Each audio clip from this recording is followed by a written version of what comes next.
Olá, boa tarde para você. Em Brasília, 5 horas, 1 minuto. Estávamos com saudades desse encontro. Está no ar a Live JR, todas as semanas discutindo assuntos do seu interesse. E hoje, olha, é muito importante que você nos acompanhe e que use as suas redes sociais com a hashtag LiveJR para fazer perguntas. Sabe por quê? Porque o nosso Jornal da Record ouviu ao longo desta semana, num trabalho bastante plural, padres, rabinos, sheiks, pastores, bispos, mães de santo, enfim, religiosos, sobre o impacto das restrições dessa pandemia no trabalho de fé que exercem junto às pessoas. Então esse impacto, vocês devem saber, né? Não foi nada pequeno, pelo contrário.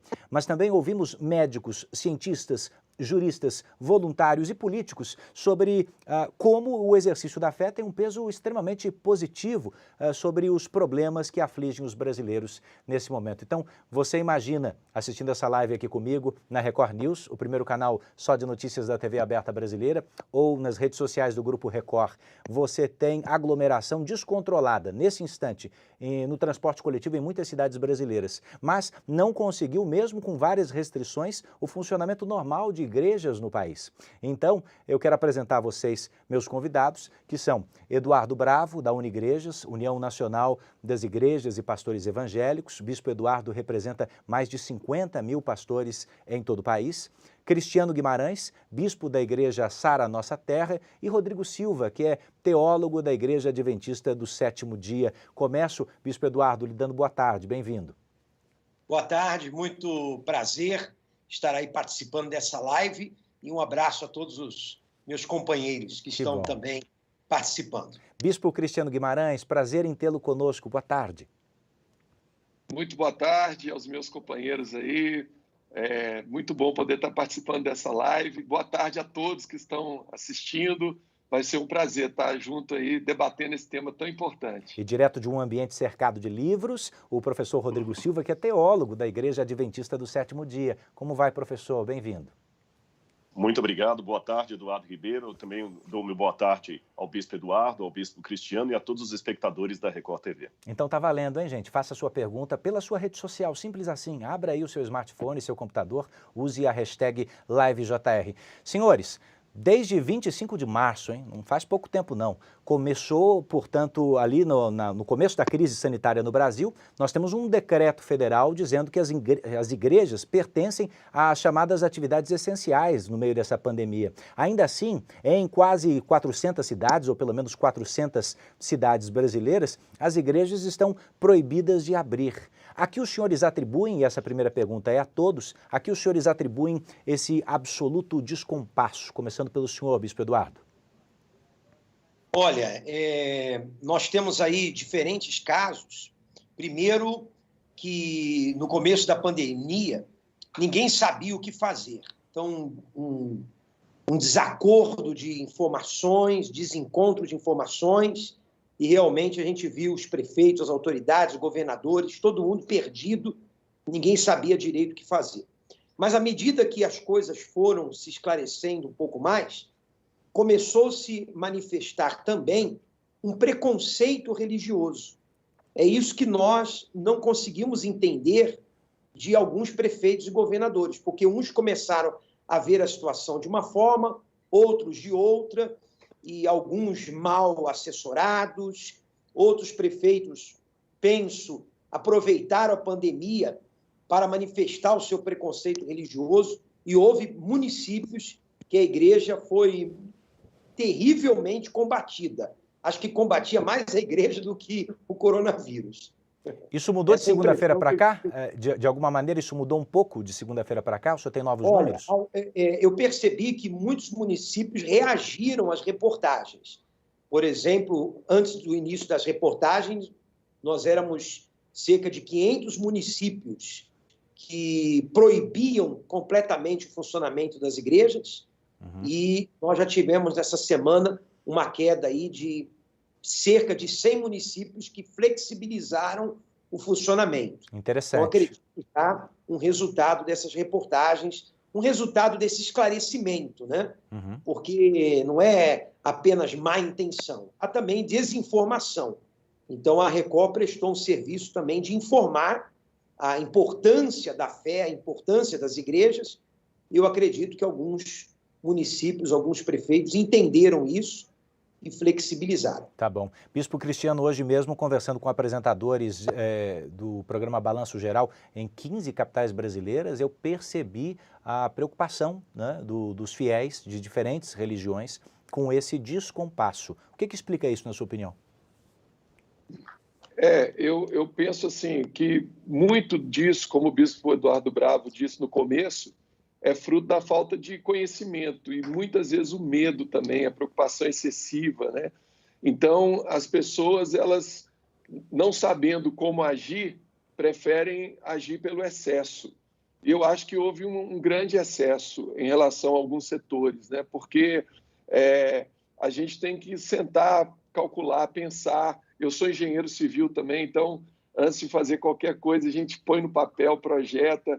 E foi muitas atitudes, muitas decisões foram tomadas para agradar, às vezes, a opinião pública, para tirar a responsabilidade, né? E não foi levado em consideração a importância do trabalho das igrejas, né? A importância da fé, a importância do trabalho social que as igrejas realizam.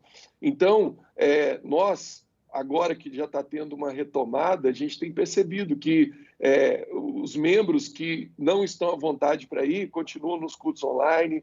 Quem já está com vontade de ir tem a liberdade de poder estar presente nos cultos. E quem está presente está sentindo a segurança, porque eu sou o último a querer que um membro meu contraia o coronavírus na minha igreja, né? Então, claro que eu vou tomar todos os cuidados, claro que a gente vai estar bem estruturado para poder receber os nossos membros. E são muitos os cuidados, né? Daqui a pouco a gente vai esmiuçar, inclusive, o que cada congregação, o que cada religião fez dentro dos seus templos, das suas igrejas, para minimizar, né? Primeiro, manter o distanciamento e minimizar qualquer chance de contágio. O que o senhor acha disso, hein, Rodrigo? Na verdade, eu concordo com o que os colegas falaram, apenas acrescentaria aqui, Eduardo, uma pequena questão.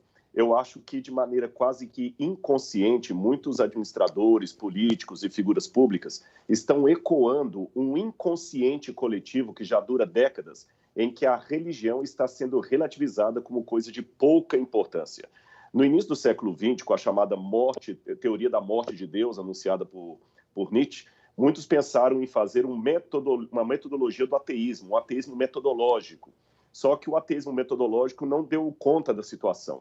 Então, as pessoas voltaram para a espiritualidade, mas, como dizia Zygmunt Bauman, nós estamos agora numa modernidade líquida, uma sociedade líquida, em que as pessoas querem ter sentimentos, mas não engarrafados, não estruturados. E a religião, como estrutura, ela vai na contramão do que as pessoas querem. Eles querem espiritualidade, mas não querem formato. E a religião é formato. A partir disso, fala-se muito em Deus, em amor, em caridade, aceitação, respeito, mas não nas formas tradicionais da religião. E eu apenas termino a minha fala com um tom até de ironia, se me permitem, mas para provocar aqui a reflexão dos espectadores, dos colegas nesse debate. Eu tenho certeza que todos aqui, como líderes religiosos, já receberam vários convites de juízes de direito pedindo que o pastor visitasse uma penitenciária para conversar com os presos. Eu já recebi esse convite, vários colegas meus. Olha, leva a Bíblia, o que a gente faz para ter um grupo de vocês visitando a penitenciária? Eu desconheço qualquer professor da USP, da FEFELET, só dizendo a guisa de ilustração, que seja especialista, por exemplo, em Nietzsche, que tenha recebido um pedido de algum juiz de direito para que ele fosse até as penitenciárias ler os livros de Nietzsche para os presos. Eu não estou com isso desdenhando a filosofia nem o saber acadêmico, mas eu estou colocando a diferença. Muitas vezes o saber acadêmico desdenha da religião, coloca a religião como conhecimento de segunda categoria, sem valor social, mas no fundo, não é um livro de Nietzsche que tira um drogado do mundo das drogas, que faz um traficante deixar de ser traficante.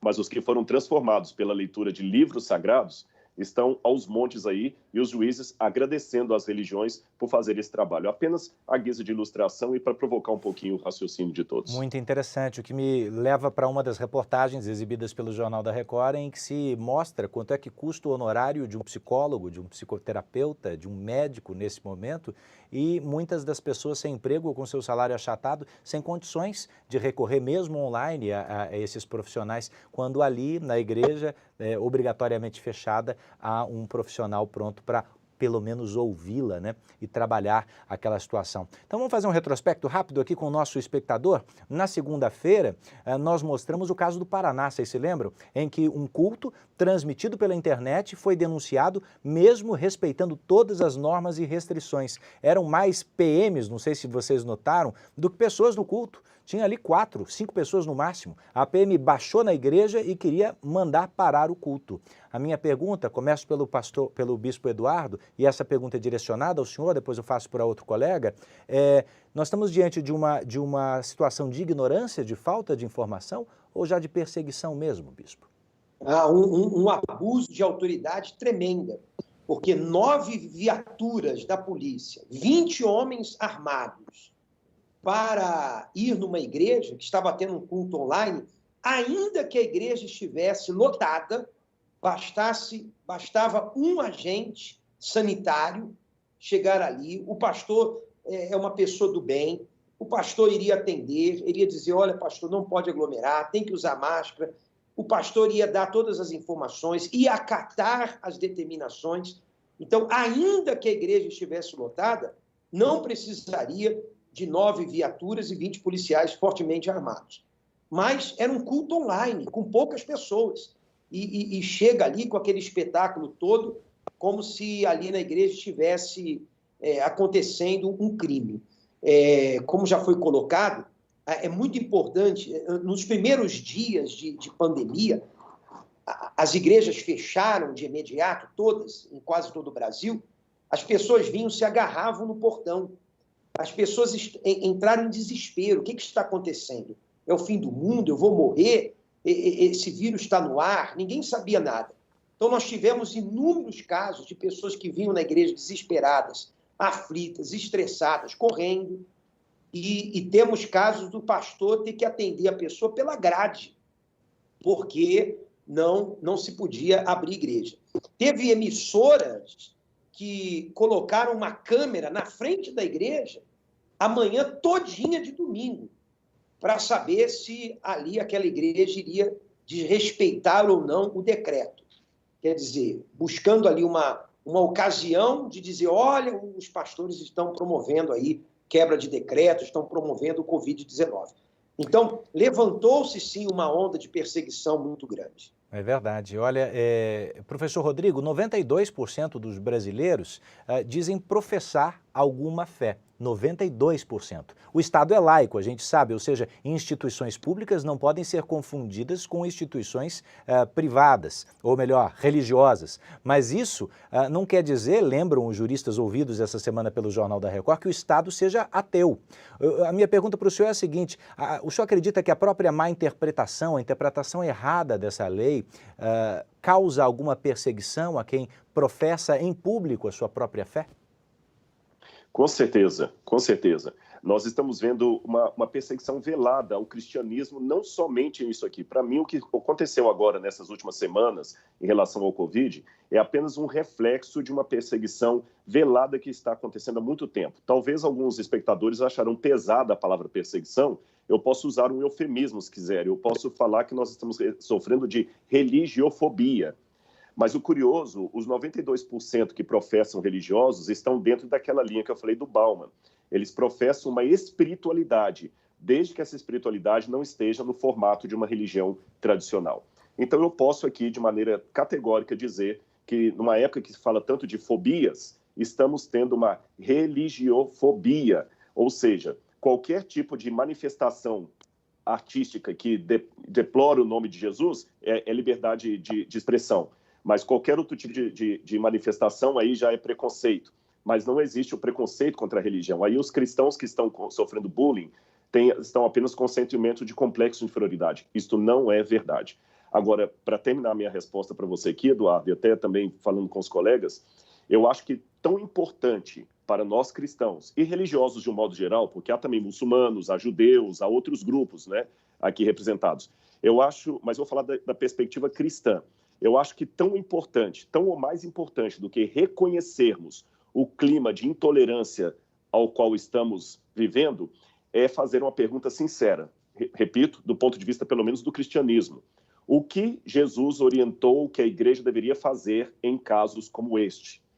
Será que o nosso papel, como Cristo falou, é respeitar as autoridades constituídas? Quando fala lá no Novo Testamento que devemos respeitar as autoridades, está falando de Roma, que era uma autoridade terrível. Jamais encontramos na Bíblia qualquer incentivo para que a igreja agora comece a queimar pneu em praça pública, fazer quebra-quebra e tudo mais. Devemos, sim, dentro da lei, repito, buscar os nossos direitos, mas, acima de tudo, sermos bons cidadãos. Porque se uma igreja funcionando dentro dos conformes, já apareceu esse batalhão de policiais ali, imagina uma igreja fugindo aos princípios. É tudo o que os oponentes precisam de argumento para acusá-los. Então, se tem alguém que tem a obrigação dobrada de andar dentro da lei, somos nós, religiosos, ainda que nos traga algum prejuízo, como já foi exposto aqui. Bispo Eduardo, um pitado de intolerância aí também, né? Eu até diria que as igrejas foram as que mais respeitaram os decretos, porque as igrejas, a princípio, são instituições respeitosas. O pastor também respeita e dá o exemplo. Então, as igrejas estão sofrendo tudo isso porque respeitaram, porque acatam. Antes de abrir, conversam com os prefeitos. A Unigrejas conversou em todo o Brasil com mais de 1.000 prefeitos. Inclusive, eu tenho uma lista aqui de alguns abusos que a gente pode rapidamente citar depois, mais para frente. Uhum. Então, nós conversamos, nós sempre buscamos o diálogo, conversamos com os prefeitos de vários partidos. A gente não queria saber de partido. Deixar o debate democrático para depois. Queríamos que as pessoas tivessem direito de chegar na igreja. Então, nós conversamos, dialogamos com todos eles, um por um, e sempre buscando o entendimento e, claro, saindo de lá com a resposta de flexibilização ou não, mas sempre acatando as determinações que foram dadas. Para incluir o bispo Cristiano na conversa, a gente falou agora de diálogo, não, bispo, com as autoridades. Uma delas, em época de pandemia, talvez a mais citada, é a Organização Mundial da Saúde, a OMS. Ela mesma, né, disse textualmente, reconheceu a espiritualidade como um fator positivo para a saúde psíquica, biológica e para o bem-estar das pessoas. Qual a evidência, eu pergunto, para corroborar com esse debate, qual a evidência disso o senhor citaria para que não reste mais dúvida? Hoje, a gente sabe, né, a ciência ela anda junto com a espiritualidade. Por muito tempo, a ciência e a espiritualidade eram dois opostos. E cada vez mais tem se comprovado por pesquisas, por dados científicos, a importância da fé. As pessoas que professam fé têm menos depressão, as pessoas que estão internadas no hospital, que têm fé, que oram, que buscam a Deus, são curadas numa maior probabilidade, né? Então, a gente percebe que a ciência já provou a importância da fé. Muitos cientistas chegaram a essa conclusão. Então, quando você ouve a OMS falando né, cientistas falando sobre isso, e mesmo assim algumas outras autoridades, como prefeitos, autoridades do judiciário, eles insistem em impedir o crescimento ou a expansão ou a obra realizada pela igreja, a gente fica muito preocupado e realmente a gente percebe essa perseguição que já foi citada aí pelos meus amigos. E a ciência já mostrou que no caso de suicídio e de depressão, a chance é 40% menor, não é? De quem professa Exatamente. E pratica a sua fé. É um dado incontestável do ponto de vista científico, inclusive. Agora, vamos avançar para terça-feira, né? A gente estava falando da reportagem de segunda. Na terça, a gente mostrou o prejuízo, que eu disse na abertura, não é pequeno, dessas restrições impostas aos trabalhos sociais da igreja.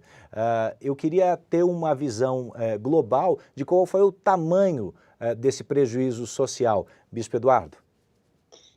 Olha, eu quero até aproveitar para parabenizar todas as igrejas evangélicas, porque todas fizeram um trabalho social enorme. A Igreja Universal, por exemplo, tem um trabalho social muito consolidado, a Renascer, que foi mostrada na reportagem, a Sara Nossa Terra e muitas outras igrejas. Mas até igrejas pequenininhas. Tem um pastor de uma igreja independente, esse pastor tem 40 membros.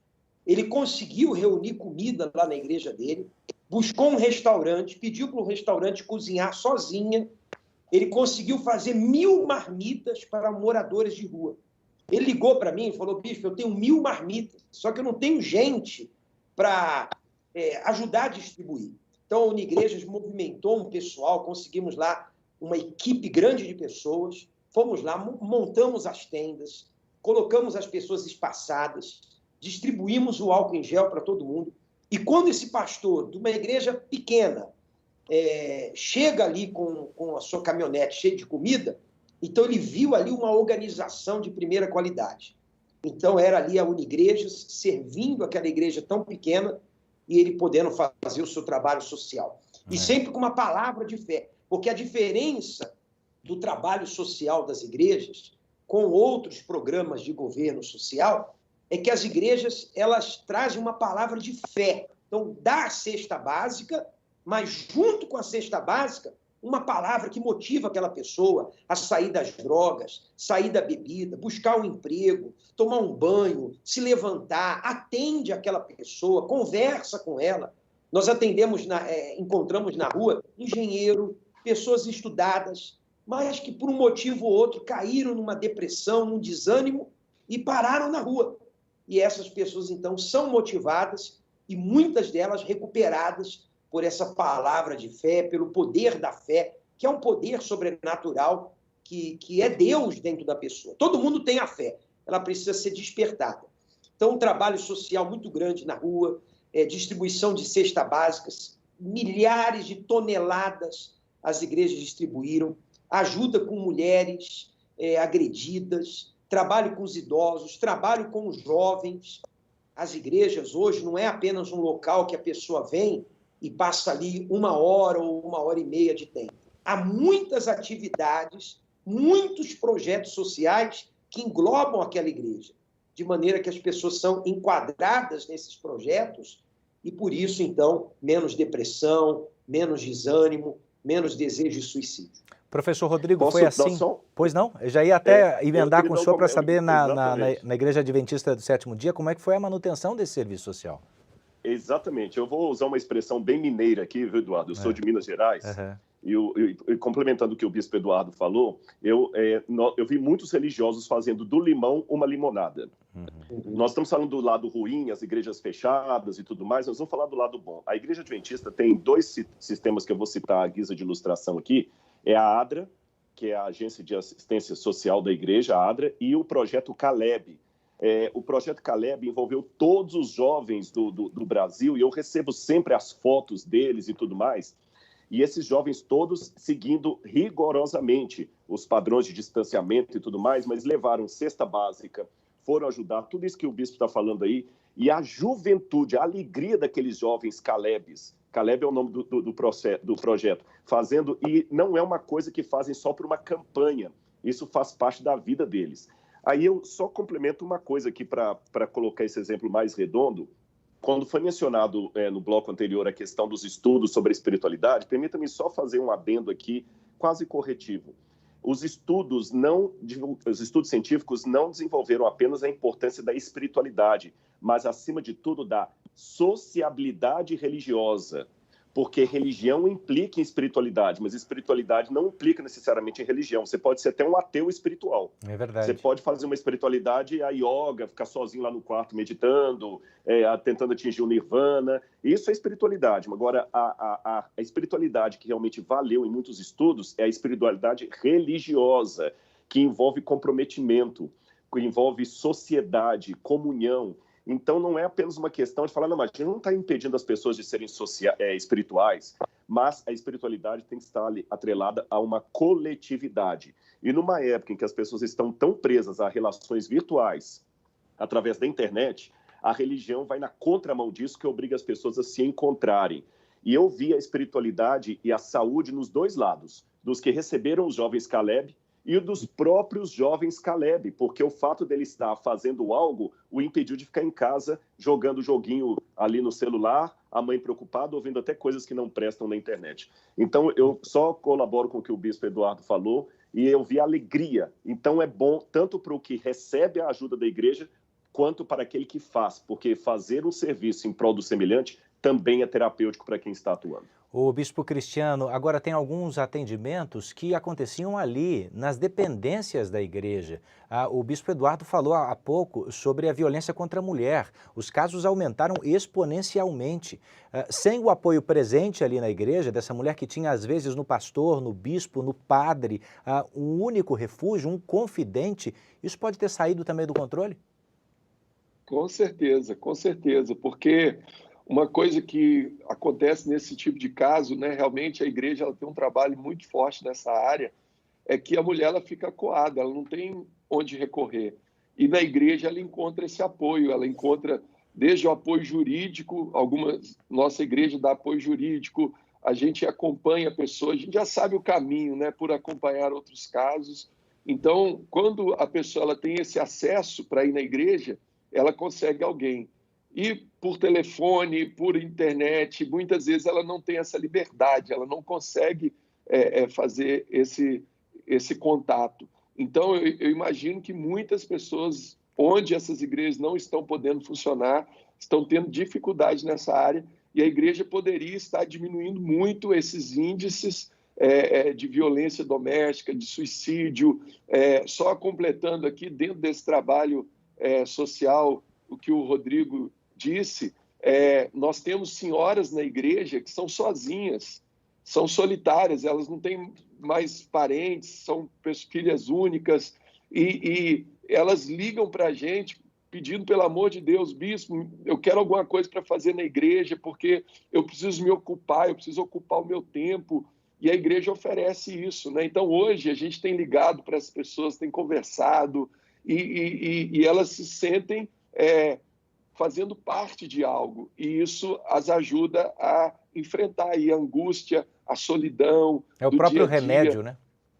Exatamente. Então, assim, um versículo que você manda, uma ligação, uma mensagem, né, uma conversa, quantos atendimentos eu já fiz nesse período, mesmo que por telefone ou pelo Zoom, né, que a gente está usando muito o Zoom para fazer as reuniões, de pessoas que estavam assim desesperadas, e ali 10, 15 minutos de conversa e uma oração, a pessoa ela sai completamente renovada, restaurada e pronta para enfrentar o dia a dia, né? Então, esse trabalho é um trabalho que muitas vezes não é visto, né? Eu costumo dizer que não vira estatística, né? O trabalho da igreja não vira estatística. Quantas milhares de toneladas de alimentos distribuídos, né? Quantas pessoas recuperadas das drogas, quantas pessoas, famílias restauradas, casamentos que iam acabar, quantas pessoas tiradas da criminalidade pelas igrejas hoje no Brasil. A gente não tem uma estatística disso, mas eu tenho certeza que o número é muito alto e as igrejas fazem um trabalho fundamental junto com o poder público para trazer essa assistência à nossa sociedade. Fabuloso, a gente já materializa isso também com alguns dados empíricos, porque na quarta-feira a série do Jornal da Record mostrou a diferença entre as cidades onde os cultos, as missas, as reuniões estavam abertos e onde não estavam. E eu quero lembrar aqui também que nós estamos em live, né? Estamos na internet, às vezes ali o Bispo Cristiano cai o sinal, mas volta, o professor Rodrigo reorganiza o enquadramento. O pessoal já está acostumado com isso, é a nossa rotina, né? Estamos na internet, estamos ao vivo, estamos juntos. Então a minha pergunta sobre isso, começando pelo Bispo Eduardo, bravo, por favor, como teria sido possível manter a prática religiosa desde o princípio, desde o decreto federal, desrespeitado ou contrariado por decretos estaduais e municipais a partir de uma porteira aberta pelo Supremo Tribunal Federal, Bispo? Então, se nós tivéssemos tido mais liberdade, com certeza, muito mais pessoas teriam sido ajudadas, né? Mas, como foi falado, os pastores, as igrejas, são especialistas em fazer do limão a limonada. Então, ao invés de recuarem, os pastores encontraram caminhos para ajudar as pessoas, porque o objetivo é ajudar a pessoa. O objetivo não é ir contra o governo, nem há objetivo financeiro, o objetivo é ajudar as pessoas. Esse é o objetivo principal das igrejas. Alguns prefeitos, por exemplo, eles diziam assim, ora em casa, assiste o culto em casa, online. Tá bom, eu posso orar em casa, minha esposa pode orar em casa, meu filho, eu tenho uma boa internet e eu posso assistir o culto online em casa. mas tem pessoas que não têm condição de orar sozinhas. Tem pessoas que não têm condição de ler a Bíblia, ela não entende nada, ela lê ali 2, 3 palavras, não estou entendendo nada. Ela está tão perturbada, estressada, angustiada, desesperada, que ela precisa que alguém fale com ela, ela precisa que alguém ore por ela, ela precisa que alguém esteja ali ministrando, conversando, ensinando. Outros prefeitos disseram, assiste o culto online. Então, de repente, o Brasil se tornou uma potência em internet, todo mundo tem internet boa em casa. 25% não tem, né, bispo? Nenhuma. Não, tem gente que tem um pouquinho só, não consegue, não tem um pacote de dados ao ponto de assistir um culto de 1 hora inteiro. Então, isso também não pôde atender as pessoas que mais precisam. Então, quando nós íamos aos prefeitos dizer, abre a igreja, então nós temos aquelas pessoas que não precisam vir na igreja realmente, estão em casa, confortavelmente, até gostaram de assistir culto em casa, porque assistiam sentado no sofá, alguns até comendo ali uma pipoquinha e participando do culto. E contribuem também financeiramente com a igreja de maneira remota. Agora, as pessoas que mais precisam, talvez os que menos ajudem a igreja, mas são os que mais precisam. Então, é por essas pessoas que mais precisam, menos ajudam, mas mais precisam, é que a gente ia no prefeito, prefeito, deixa 30%, pelo menos 20% da capacidade, pelo menos 30% da capacidade, pelo menos deixa a igreja aberta para as pessoas entrarem durante o dia. Então, foi realmente pensando no próximo que nós estamos lutando ainda, para que as igrejas estejam de portas abertas. É interessante que a nossa série de reportagens não ouviu só os religiosos, ouviu também, é importante que seja dito, cientistas, infectologistas. Não havia um consenso sobre como fazer ou como deixar de fazer. E as igrejas, as congregações, as denominações não deram um passo atrás e disseram, nós só queremos se for do jeito antigo. Não, houve uma série de adaptações e é por isso que na quinta-feira nós perguntamos, e eu passo a palavra aqui ao professor Rodrigo, na quinta-feira a gente perguntou, vem cá, as igrejas não deviam ter sido desde o início tratadas como os hospitais nessa pandemia, já que ali também são atendidas pessoas doentes? Qual é essa dicotomia, professor Rodrigo, o senhor que é teólogo? Na verdade, deveria e realmente deve, porque as pessoas às vezes só pensam na doença como questão física. Lê do engano, a doença psíquica é a pior, porque ela é silenciosa e muitas das doenças físicas que estamos vendo são resultados das doenças psíquicas. Eu não estou aqui banalizando a gravidade do Covid, não estou aqui banalizando a necessidade do isolamento. Eu estou apenas chamando a atenção que o Covid não é o único tipo de doença que ameaça a humanidade. Então, tratar muito bem o Covid, esquecendo das demais doenças, é tão insensato quanto calibrar apenas um pneu do carro e deixar os outros 3 vazios. O carro não vai para lugar nenhum. Você pode calibrar muito bem um dos pneus, mas se os outros estiverem todos murchos, o carro não anda. Na minha humilde opinião, o que eu vi que aconteceu agora com o Covid é que houve uma politização, infelizmente, do debate, houve uma questão midiática do debate, cada um querendo tomar proveito disso, até em detrimento às vítimas, e agora tudo é o Covid. Parece que de uma hora para outra ninguém mais morre de câncer, ninguém mais morre de tuberculose, ninguém mais morre de depressão, é só o Covid. Então, isso para mim foi um descompasso social muito grande. E dá para resolver a coisa. Eu, no sábado passado, os cultos da Igreja Adventista principais são no sábado. No sábado passado, eu preguei numa igreja em Belo Horizonte. Pela primeira vez, eu pude pregar numa igreja presencial desde o mês de março. O segundo sábado de março foi a última vez que eu tinha pregado presencial. E foi tranquilo, porque é uma igreja de 400 membros, mas ali havia só 50 e foi rigorosamente pedido assim. Tinha alguém na porta da igreja com aquele leitor de termômetro ali. Ele até falou que um dia chegou um senhor com 38 graus de febre, eles não deixaram entrar, levaram de volta para casa. Só entraram 50, cada um sentando num canto da igreja, todo mundo de máscara. Eu pude pregar normalmente, transmitiu pela internet, tudo tranquilo, sem dificuldade. As pessoas estavam mais expostas a qualquer contaminação ali do que estariam no metrô ou num ônibus lotado, ou pior, numa fila na porta de um correio, por exemplo, que só pode entrar de 4 em 4, ou num banco, mas do lado de fora está aquele montão de gente ali esperando todos próximos um do outro. Então, eu repito, não se trata de banalizar a gravidade da pandemia, mas apenas lembrar que um carro não anda apenas com um pneu. Obrigadíssimo por esse comentário, muito interessante. Eu passo a palavra para o Bispo Cristiano, até porque faltam 4 minutos para a gente encerrar, daí o senhor corrobora com essa análise e a gente passa para encerrar com o Bispo Eduardo. O tempo passa rápido quando nos interessa o tema, né, Bispo? Passa muito rápido, meu Deus. Realmente, né, a igreja ela é o hospital da alma e do espírito, né? Então, se a gente pensar que o ser humano ele é corpo, alma e espírito, e a gente sabe que muitas doenças do corpo também são de origem da alma e do espírito, né? Então, a igreja ela é um hospital, ela é como um hospital, ela é importantíssima, e é o que o Bispo Eduardo disse, e o Rodrigo complementou. Nós não queremos infringir nenhuma regra, a gente não quer se tornar um local de contaminação, a gente quer funcionar dentro de todos esses parâmetros de segurança para atender os mais necessitados.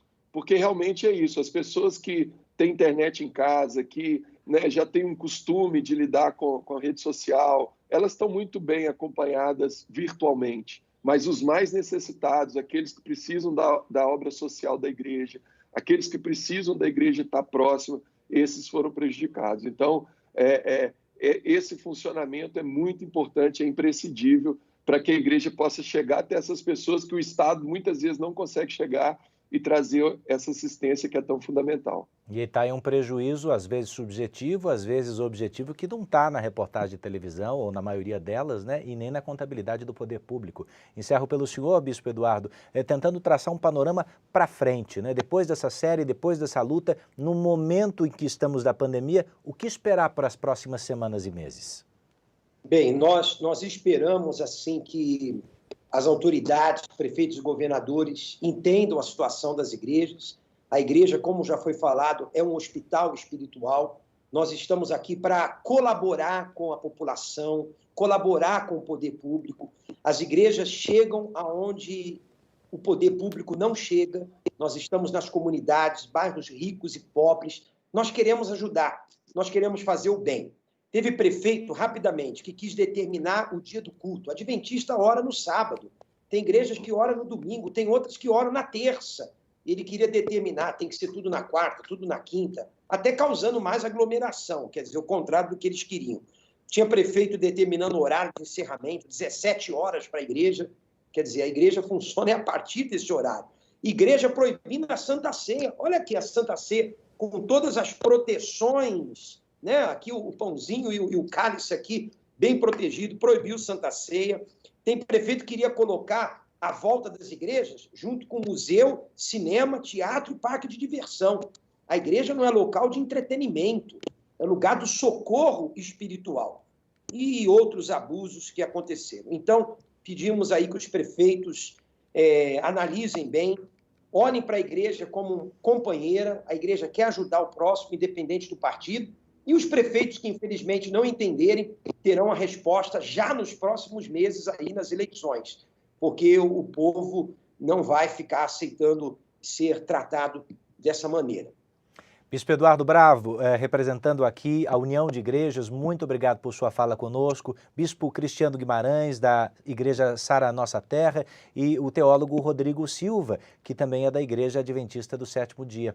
Que debate interessante, e olha quanto mais a gente precisa avançar ainda para combater a intolerância, não é? E avançar num caminho um pouco mais democrático e livre. Obrigado a todos vocês, viu? Mais uma vez, temos os principais destaques dessa live logo mais na tela da Record TV, dentro do Jornal da Record. E tem mais live JR na semana que vem, com a sua audiência, com o seu carinho de sempre. Aqui eu me despeço, aqui eu agradeço. Até a próxima.